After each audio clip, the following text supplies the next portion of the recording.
El 14 de febrero de 1929 amaneció un tranquilo día de invierno en Chicago. El día de San Valentín. Tendría que haber sido una jornada de amor y afecto, pero en lugar de eso estuvo protagonizada por el asesinato a sangre fría.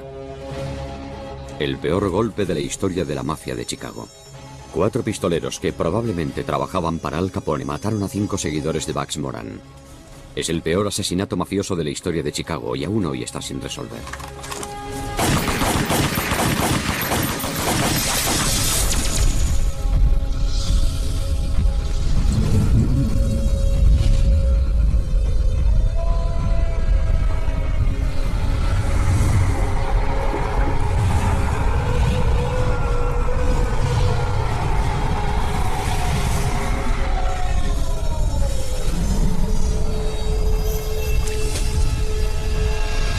Nuestra casa era una casa normal, pero con armas. Este es Johnny Fratto, un empresario de Beverly Hills, hijo de Lou Fratto, capo de la mafia que trabajó para Al Capone. En la época de la masacre, los pistoleros de Capone se reunían para hablar de negocios en el Salón Green Mill de Chicago. Ahora son Johnny, su hermano Tommy y su socio Wally quienes hablan de los negocios familiares.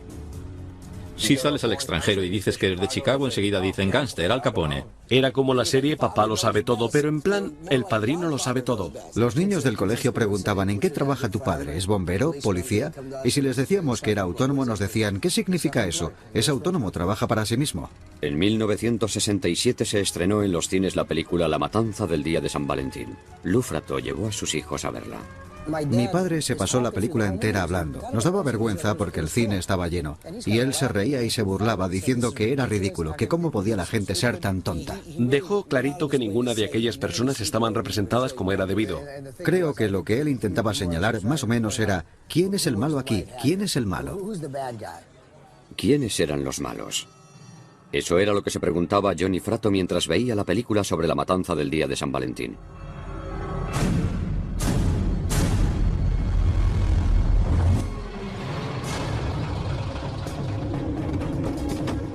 El misterio de la matanza gira alrededor de 4 preguntas clave.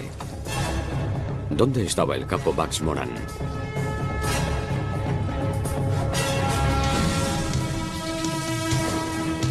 ¿Por qué los de Moran no lo vieron venir?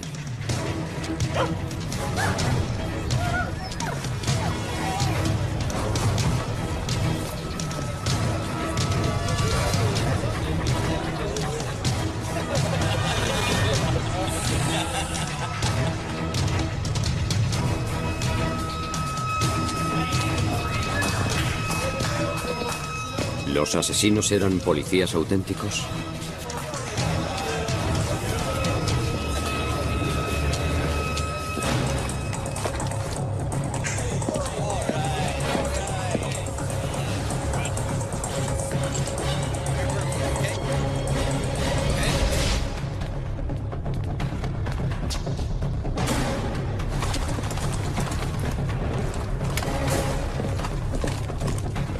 ¿Fue un crimen pasional?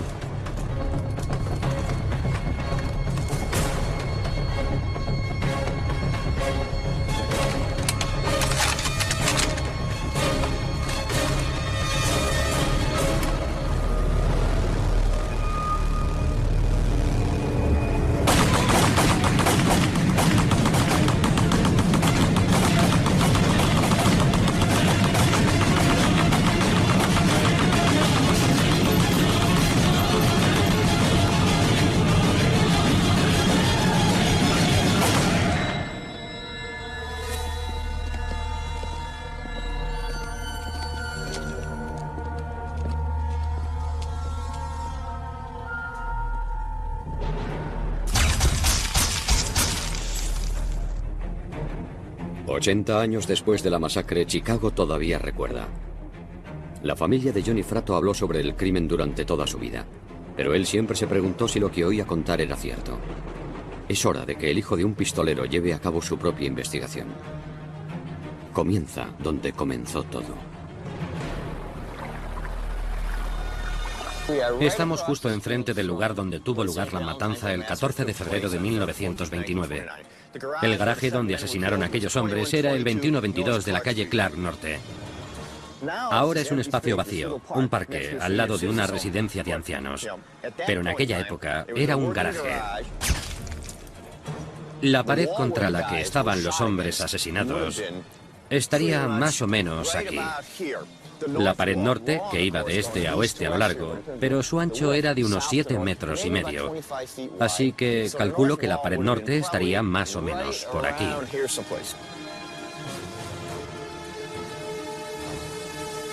El garaje de la calle Clark era un punto habitual de reunión para los hombres de George Moran, alias Bugs, el segundo capo más importante de Chicago. El primero, aquel al que llamaban cara cortada, Al Capone.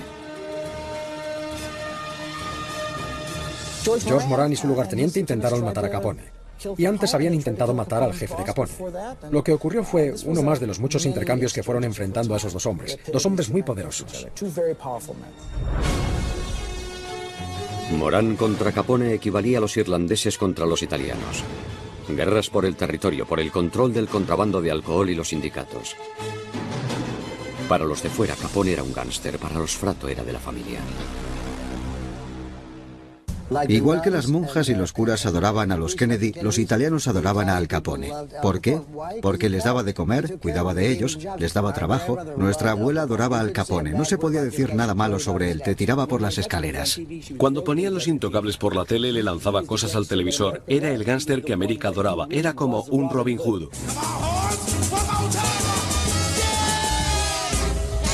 El dinero que Capone robaba a los ricos para dárselo a los pobres provenía de la prohibición. La matanza del día de San Valentín se produjo por el control de ese dinero. Capone ganó millones de dólares vendiendo bebidas alcohólicas ilegales. No quería compartir ese dinero con Bugs Moran. A los gángsters les gustaba su estilo de vida.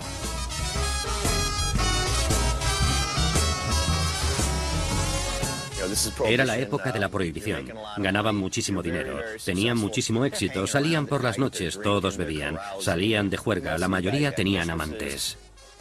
Voy a ser sincero contigo, mi experiencia personal es que ser el hijo de un gángster fue muy divertido.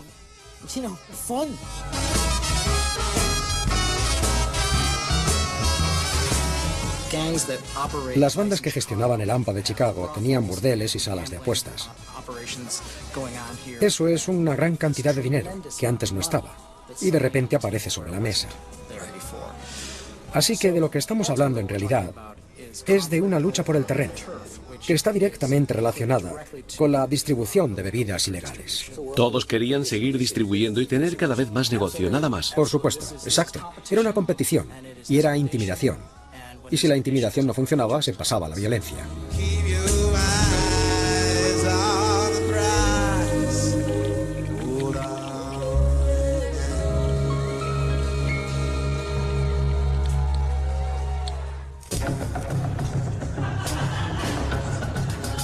La mañana del día de San Valentín, los testigos que estaban fuera del garaje de la calle Clark vieron un coche pararse que les pareció de la policía.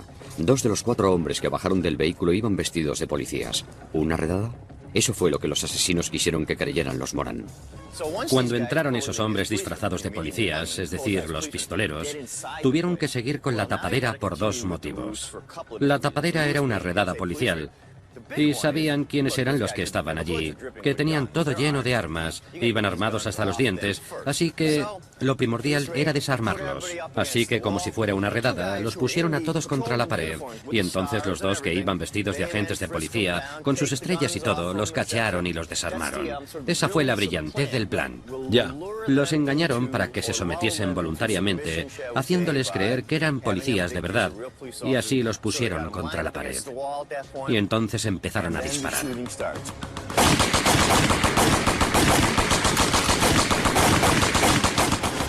La matanza duró solo unos instantes. Cuando llegó la policía, el sargento Tom Loftus fue el primero en entrar en la escena del crimen.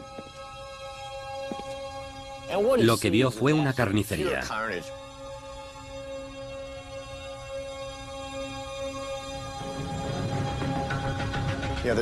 Había algunas víctimas que habían recibido más de 12 disparos. Y estaban aquí. Sí, según mis cálculos sobre la escena del crimen, los 7 cadáveres estaban por aquí. Más bien hacia la parte de atrás del garaje, hacia el callejón, no hacia la entrada. Loftus se dio cuenta de que las víctimas eran miembros del grupo de Moran. A uno de ellos, Frank Gusenberg, todavía le quedaba un hilo de vida. Loftus conocía a Gusenberg, ya lo había visto, le preguntó qué ha pasado. Y las primeras palabras que salieron de la boca de Gusenberg fueron: ha sido la poli. Vivió unas horas más, pero cuando llegó al hospital cerró la boca. No quiso decir nada más. Volvió a meterse en el código de la mafia, en el que jamás se identifica a los asesinos. La última vez que le preguntaron dijo: no me ha disparado nadie. Tenía 14 agujeros en el cuerpo, pero dijo que nadie le había disparado.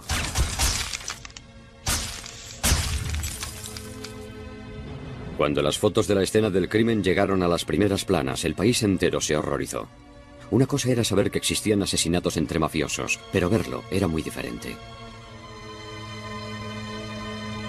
Tony Berardi, que fue uno de los fotógrafos del garaje, me dijo: he estado en todo tipo de sitios, haciendo fotos incluso de accidentes de avión, de todo, pero nada me horrorizó tanto como la masacre del día de San Valentín. Fueron unas imágenes extraordinarias.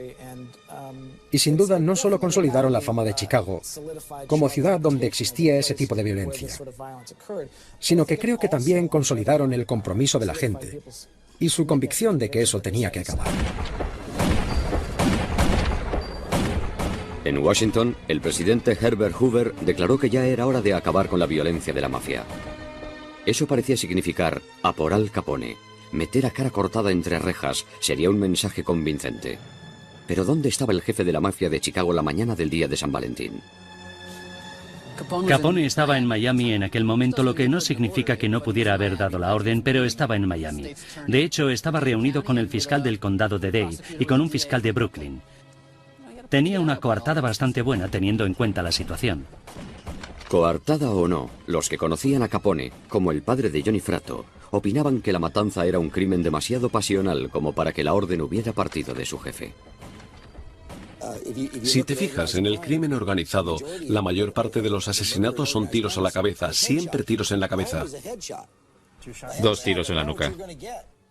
Con un tiro en la cabeza sabes lo que hay. Sabes que vas a tener resultados, así que saber que tenían las armas más potentes de la época y que se dedicaran a disparar a cadáveres. No sé.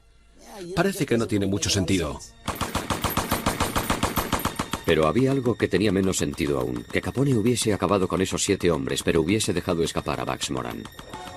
Un hombre como Al Capone controlaba la política, controlaba la ciudad, una ciudad gigante. ¿Me vas a decir que cometería un error semejante? ¿Va a permitir que alguien cometa un error semejante?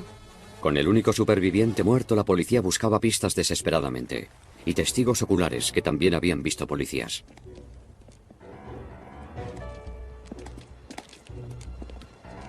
Vieron a 3 o 4 hombres que salieron y se fueron en esta dirección, al este, hacia la calle Clark. Salieron por la puerta principal. Había un coche. Vieron a los 2 agentes con uniformes de policía normales, que iban armados, apuntando a 1 o 2 hombres, que seguramente llevaban las manos en alto, y los metieron en el coche como si los estuviesen arrestando y llevándoselos de allí. Otros testigos vieron fugazmente al conductor del vehículo. Lo recordaron porque le faltaba un diente y un dedo.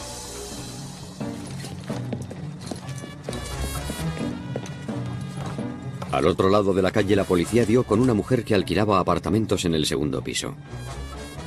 Una de las cosas que les dijo fue que había alquilado 2 apartamentos a 2 hombres y que el tipo que tenía un apartamento hacia la parte de atrás dijo que ya no lo quería, pero que le pagaría un poco más y se iría a vivir con el otro, que tenía un apartamento exterior y que a los 2 les gustaba estar por allí y sentarse a mirar por la ventana.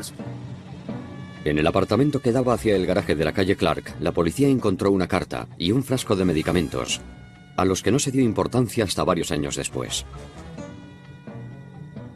La prueba más importante del caso se encontró en la escena del crimen. Casquillos y cartuchos de metralleta y escopeta. Pero muchos, incluyendo al padre y la familia de Johnny Fratto, sabían que las pruebas tendrían poco efecto sobre un crimen que la policía tal vez no querría resolver. A menos que Al Capone estuviese involucrado. No creo que se hiciese ningún esfuerzo serio por resolver este crimen de ninguna manera. Pienso que lo dejaron estar. Todo el mundo creía que había sido Al Capone. Era lo más fácil de creer y fue lo que todo el mundo decidió creer.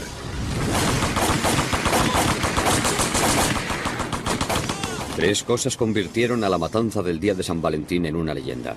la brutalidad, la posible implicación de Al Capone y las armas. La masacre convirtió la metralleta en un arma icónica para el país. Los niños que solían jugar a indios y vaqueros empezaron a jugar a los gángsters, y los niños de la mafia podían jugar con armas de verdad. Mi tío tenía un bar en el sótano y tenía dos. Tenía dos metralletas Thompson en el sótano. Las sacábamos y jugábamos con ellas. No le importaba, no estaban cargadas. O a lo mejor sí, no lo sé. A mí me encantaba tenerlas en la mano, me encantaba tocarlas. Y al crecer me fui preguntando si con esas armas habrían matado a alguien, cosas así. Las metralletas, como ninguna otra arma, dieron a los mafiosos una gran capacidad de matar. En el lugar de la masacre, la policía encontró casquillos de 70 balas. Probablemente les dispararon a menos de 1 metro. Así que podría haber cogido la ametralladora y disparar tiro a tiro después de la primera ráfaga, para asegurarse. Si dejas el gatillo apretado, está en automático. No se puede hacer solo. Entiendo. Podías apretar y soltar. Incluso disparar una pequeña ráfaga y después soltar. O apretar constantemente para automático.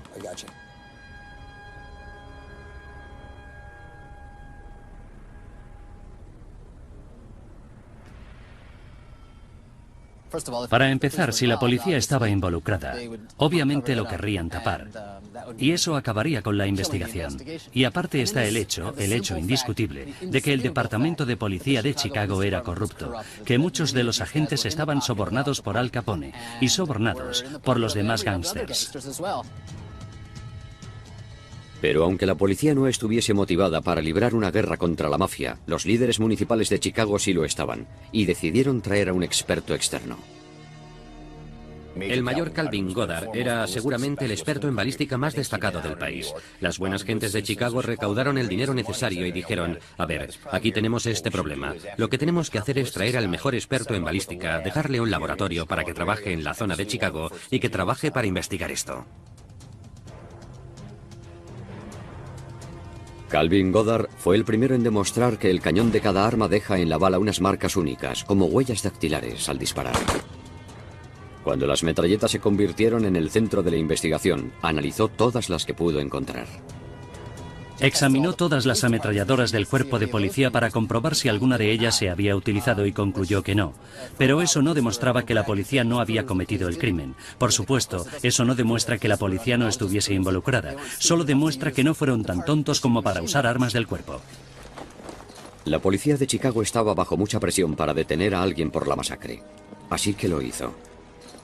Jack McGurn, alias Metralleta, el principal pistolero de Capone, fue arrestado. Si analizas los motivos de Jack McGurn, sin duda los tenía. Lo que pongo en duda es que participase. Esto se planeó como una operación militar al estilo de los Boinas Verdes o las Fuerzas Especiales, que lo planean todo con anticipación, y la mejor manera de fastidiar el asunto era mandar a unos tipos que la gente fuese a reconocer. Ya. Tenían vigías en el garaje delante y detrás. Eran hombres paranoicos, poco confiados. Así que si un vigía estuviese allí y de repente viese a Jack McGurn, habría gritado, mirad, ahí viene Jack McGurn, vestido de policía. Adiós al golpe. Además, McGurn también tenía coartada para la mañana del día de San Valentín. Una coartada rubia. Louis Rolfe dijo que estaba en el hotel con ella. Aseguró que estuvieron allí toda la mañana, que tomaron un buen desayuno en la cama y que estaba dispuesta a testificar que él salió de la habitación. No hay duda de que lo hubieran acusado de haber podido hacerlo, pero no tenían ninguna prueba. McGurn quedó en libertad. Unas semanas después de la masacre, otros hombres de Capone aparecieron asesinados. Mucha gente pensó que el responsable era Moran, en venganza por la muerte de sus hombres. Pero las investigaciones demostraron que Moran no estaba involucrado.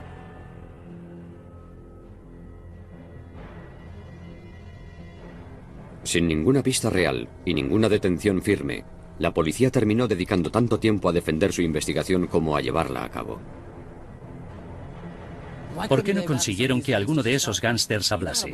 Hay que creer que en la ciudad tenía que haber personas que sabían quién estaba detrás del crimen. Los gángsters se movían en un mundo relativamente pequeño. Esos pistoleros se conocían entre sí. Es difícil creer que no fuesen capaces de conseguir que alguien cantase. Pero es posible que no quisieran hacerlo, que no quisieran saber la verdad. Siguiendo con la lista de hombres de Capone, la policía llegó hasta Fred Burke, alias Killer. Descubrieron cierto trabajo policial muy interesante entre sus antecedentes. La policía estaba investigándolo y también el fiscal. Y una cosa reveladora era que los pistoleros habían utilizado uniformes de policía como truco. Al parecer, la banda de Fred Burke, en uno de sus atracos a bancos anteriores, había hecho exactamente lo mismo. Eso encajaba y fue lo que llevó a las autoridades a empezar a investigar a Burke. La policía pasó varios meses buscando a Burke en vano, pero en diciembre fue Burke quien los encontró a ellos en St. Joe, Michigan. Tras un accidente de tráfico sin importancia, reaccionó exageradamente, como solo lo haría un pistolero de la mafia. El agente Charles Skelly se subió al estribo y miró hacia adentro, donde estaba Fred Burke al volante, que sacó un 45 de la guantera, bajó la ventanilla y le pegó 3 tiros. El agente murió, Burke huyó y la policía registró su casa. Hoy es una agencia inmobiliaria. Pero en aquel entonces resultó ser un arsenal repleto de munición y armas, entre ellas ametralladoras. Se las enviaron inmediatamente al experto en balística Calvin Goddard. Les hicieron pruebas. Goddard las analizó con un microscopio, hizo la comparación y demostró entonces, balísticamente y forensicamente, que esta arma había disparado 50 balas aquel día, y esta otra 20 balas. Estas son las 2 metralletas que se utilizaron en la masacre del día de San Valentín, el 14 de febrero de 1929. Desde el día que se encontraron, las armas han estado en poder de la oficina del sheriff del condado de Berrien. Las pruebas de balística de Goddard no solo demostraron que las balas que se encontraron en la escena del crimen habían sido disparadas con esas armas, sino también que las ráfagas fueron tan rápidas que para las víctimas fue imposible girarse, reaccionar a los disparos y tratar de protegerse. Vaya, qué sensación. ¿Le he dado a eso? Sí, justo en el centro. ¿Diana? Diana. Soy jodidamente bueno.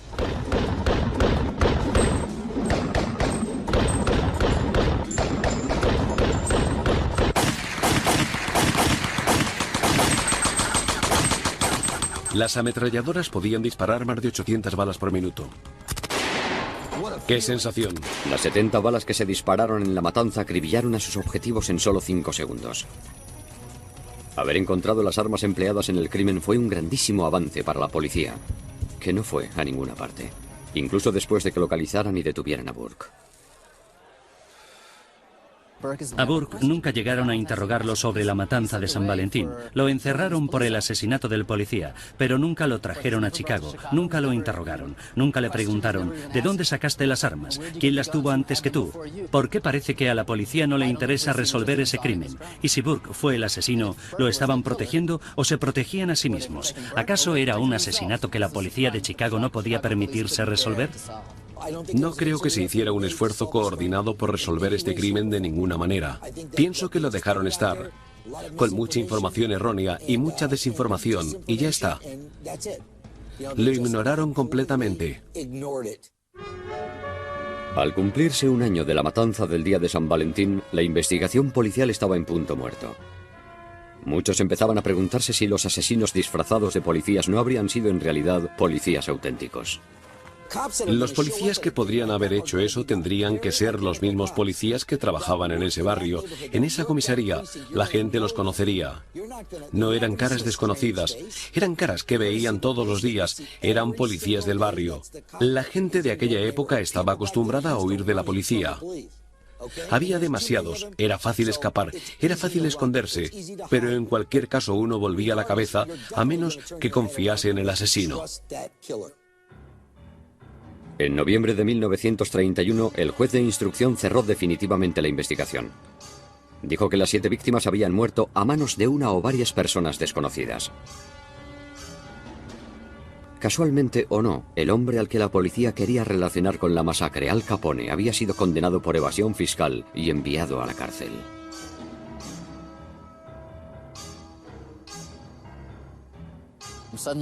De repente, el tipo al que siempre habían culpado del crimen acabó entre rejas.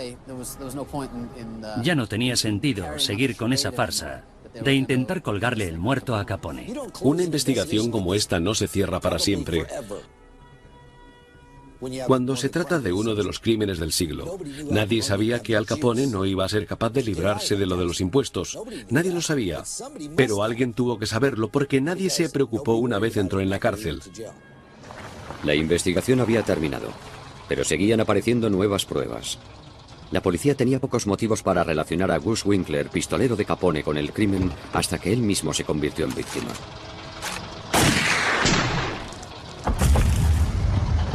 La muerte de Winkler llevó a su esposa Georgette a escribir unas memorias en las que lo relacionaba con la masacre como asesino a sueldo de Capone.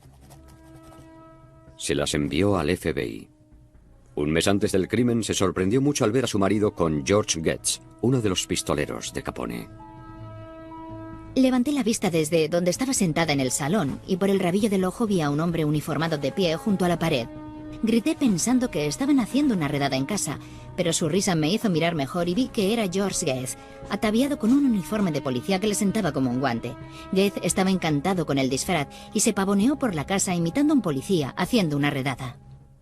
Por primera vez, Georgette Winkler ofrecía una pista sobre la identidad de los policías asesinos. En el día de San Valentín descubrió todavía más cosas. Esa mañana toda la prensa hablaba de la masacre. Llegué a casa y le tiré los periódicos a la cara a Gus y me metí en mi cuarto. Estaba demasiado horrorizada para llorar. Los chicos llegaron en automóvil vestidos de policías, entraron en el garaje, los pusieron a todos contra la pared y los liquidaron. Georgette Winkler se refirió al grupo de sicarios como los americanos, porque no tenían ascendencia italiana. Dijo que Fred Burke, alias Killer, les había proporcionado las armas. La historia tenía sentido. El grupo no era de Chicago. Podían haberse disfrazado de policía sin que los identificasen.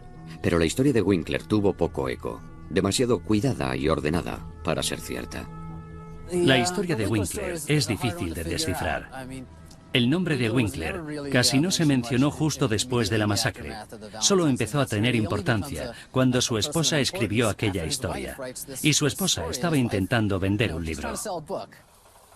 Los hermanos Fratto no se toman en serio ninguna teoría que tenga que ver con falsos policías. Escúchame atentamente. A.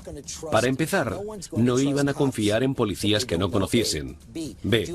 ¿De verdad crees que habrían tenido que recurrir a Detroit para conseguir pistoleros cuando podían conseguir jodidos italianos a mansalva? En resumen, seguramente todo esto fue por el avance que le pagaron por el libro. Sacó un poco de dinero diciendo, no hay nadie vivo que pueda llevarme la contraria. Chorradas. Fue todo por el dinero de la venta del libro. Un mes después de que Georgette Winkler enviase su historia al FBI, otro personaje confirmaría gran parte de lo que ella contaba. Cuando la policía de Chicago siguió algunas pistas tras la masacre, encontraron indicios de la existencia de un posible puesto de vigilancia frente al garaje de la calle Clark. En el apartamento apareció un frasco de un medicamento recetado a nombre de Byron Bolton, otro socio conocido de Al Capone. Los investigadores no localizaron a Bolton, pero en enero de 1935, Bolton los encontró a ellos. Estaba en una cárcel de San Luis por secuestro y allí hizo una confesión sorprendente. Según Bolton, el plan de la masacre se gestó en una reunión celebrada en Wisconsin presidida por el propio Al Capone. La idea era utilizar a los americanos para cometer el crimen. El objetivo del golpe era el jefe de la banda Bugs Moran para eliminar la competencia en el negocio del contrabando. Los americanos eran hombres que utilizaba el grupo de Capone. Así que sí es posible que si necesitaban a tipos para este trabajo, recurriesen a los americanos. La mañana de la matanza, Bolton afirmó estar de vigilancia. Le dijeron que avisase a los asesinos cuando George Bugs Moran y sus hombres llegasen al garaje. Cuando vio al grupo, hizo la llamada. Solo había un problema. Confundió a Moran con otro de sus hombres. Que vengan ahora mismo. Esa mañana no solo hacía frío, además nevaba. Así que en Chicago soplaba un viento fuerte. Sí. Los hombres van con el sombrero bien ajustado y el cuello levantado. No es fácil identificar y reconocer a George Moran. Ya, alguien se precipitó. Alguien metió la pata. Al parecer, Capone se puso furioso con Bolton. Lo supongo con algo así. La confesión de Bolton tuvo mucho eco en la prensa. La historia encajaba bien con las pruebas que tenía la policía, pero igual que las memorias de Georgette Winkler, ya era demasiado tarde. Con Capone y muchos de sus colaboradores ya entre rejas había poco interés por reabrir el caso. Pero la pasión por las teorías sobre la masacre no se apagó. En la misma época en que Bolton confesaba surgiría una nueva hipótesis, en esta ocasión con verdaderos policías como asesinos y motivados por la venganza. En enero de 1935 surgió una teoría más sobre la masacre. Procedía de una carta que un burócrata de Illinois llamado Frank Farrell envió al FBI. Por primera vez establecía un escenario en el cual los policías asesinos eran auténticos policías de Chicago, motivados por un tiroteo que había tenido lugar en el mismo barrio que la masacre. Pasó aquí mismo, ¿no?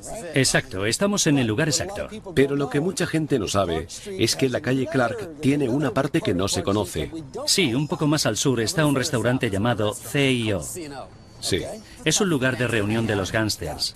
Se reunían en un cuarto trasero a jugar a las cartas, beber, y de vez en cuando había algún tiroteo. Si te tropezabas con alguna persona con la que tenías algún problema.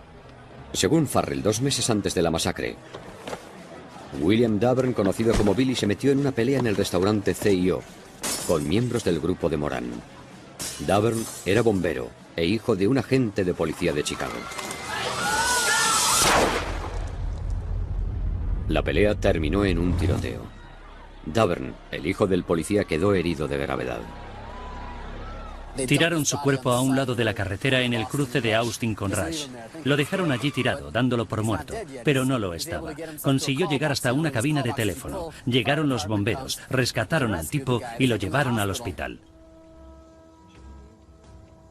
Durante varios días, Davern se debatió entre la vida y la muerte. Justo antes de su muerte recibió la visita de su primo Jack White, Tres Dedos, hombre de Capone. Davern le contó a White que le habían disparado miembros del grupo de Moran. Según Farrell, la matanza del día de San Valentín la organizó White.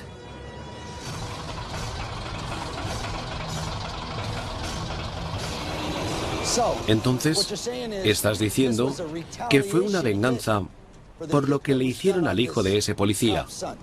Muchas piezas encajan. Normalmente cuando ocurre algo así, cuando aparecen 7 muertos en un garaje, es que alguien está enfadado, alguien tiene un motivo clarísimo, alguien está buscando venganza y esto lo explica bastante bien. Encaja.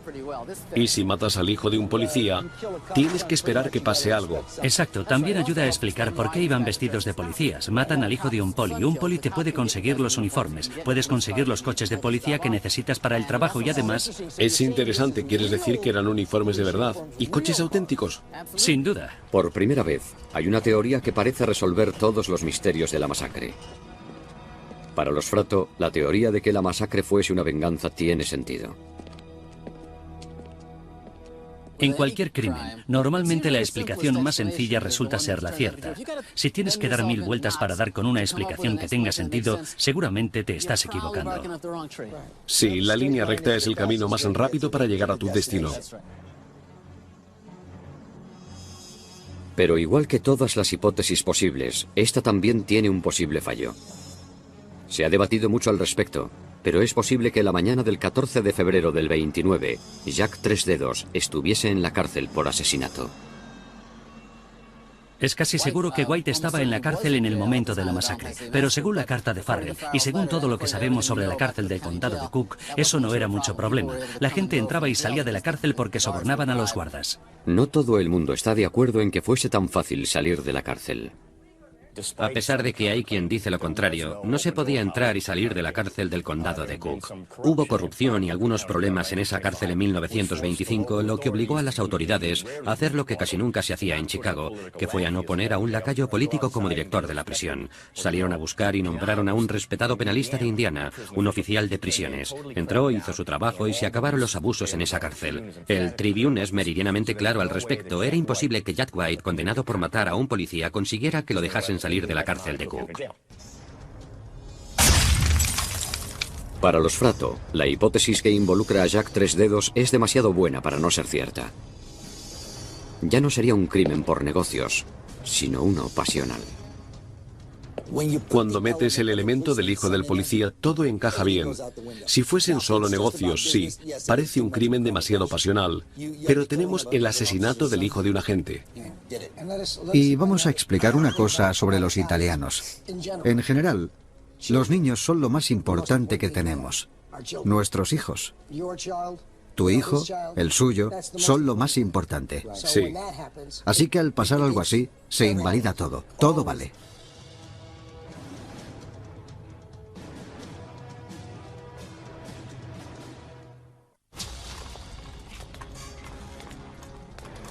«80 años después de la matanza del día de San Valentín, Johnny Fratto y su familia comprenden por qué nos fascina tanto a todos».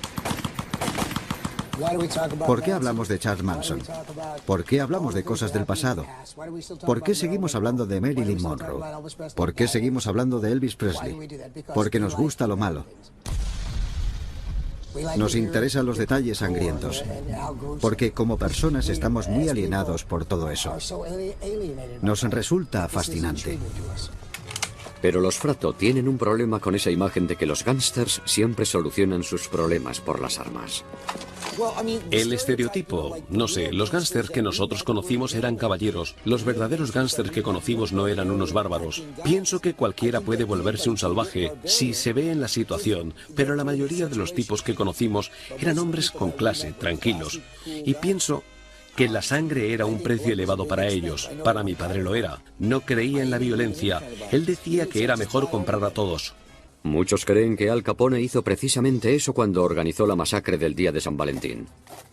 Hizo amigos con su dinero, como los americanos, que se encargaron del asunto sin que él estuviese directamente involucrado.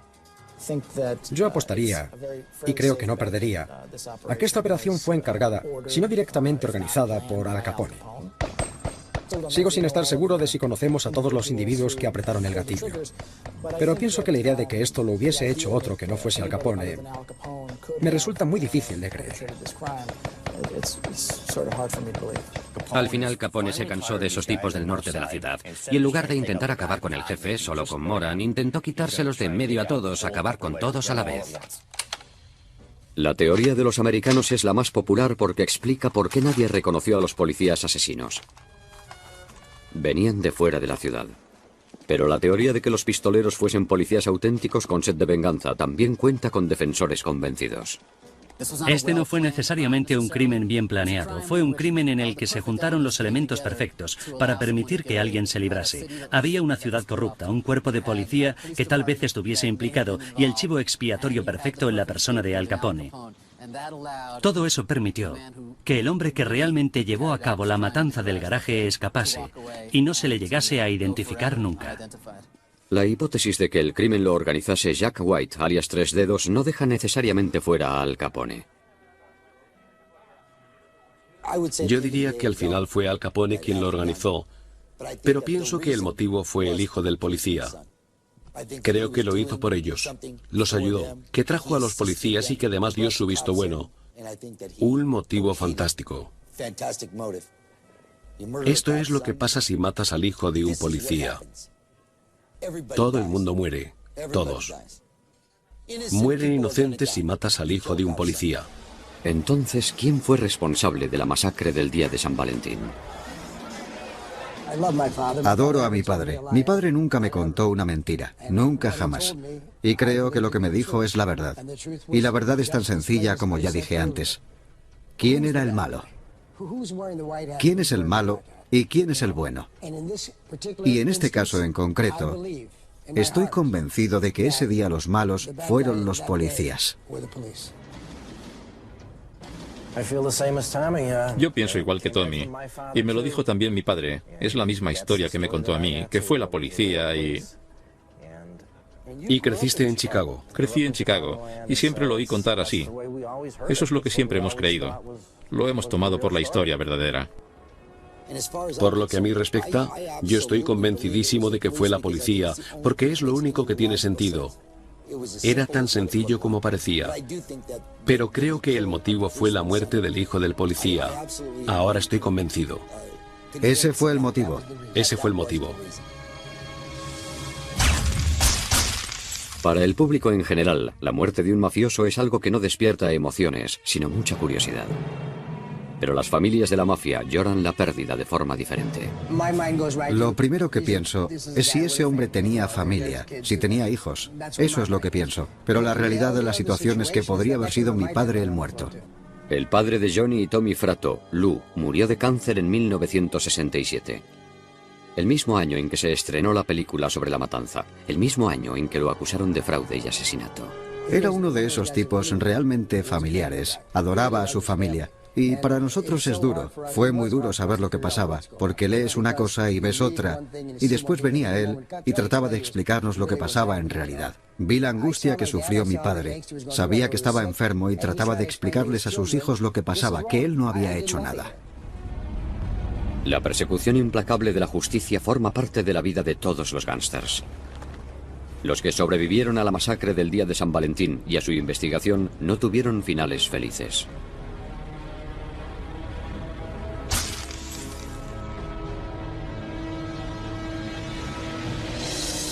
Jack McGurn, alias Metralleta, cayó en desgracia tras la masacre.